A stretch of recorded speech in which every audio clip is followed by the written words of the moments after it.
Jean-Pierre Montanet est avec nous. Ça va Jean-Pierre? Bonjour Mathieu. Avec cette question.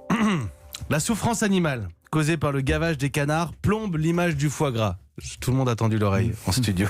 Attention, des pays ne veulent plus entendre parler de foie gras. À Noël, demain, Jean-Pierre, mangera-t-on encore du foie gras? Alors, sans gavage, pas de foie gras normalement, mais pour régaler les amateurs demain, les chercheurs d'une jeune société, Aviwell, ont peut-être trouvé la bonne formule avec un foie d'oie naturellement gras.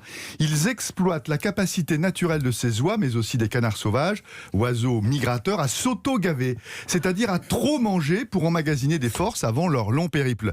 Les oiseaux d'élevage ont hélas perdu cette habitude, donc il faut les remettre en condition en les biberonnant aux bactéries intestinales, des ferments qui vont restaurer cette capacité à se suralimenter.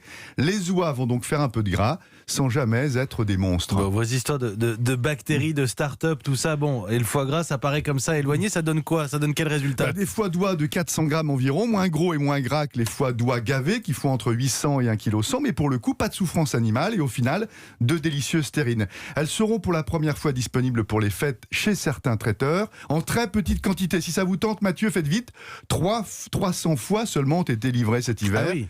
Et au prix fort, en attendant que la start-up lève des fonds pour élever des oies en plus grand nombre et réaliser ce qu'on appelle des économies d'échelle. Est-ce que c'est le foie gras du futur? C'est une piste, car le gavage ne passe plus chez les consommateurs. En le pratiquant toujours, la France, pays roi du foie gras, est isolée. Près d'une quinzaine de pays européens, comme l'Allemagne, l'Autriche, le Danemark, l'ont éradiqué, le jugeant trop cruel, tout comme l'Argentine, l'Afrique du Sud, l'Australie. Il y a quelques semaines, New York a décidé de bannir le foie gras d'ici 2022, imitant la Californie, l'Inde et Sao Paulo.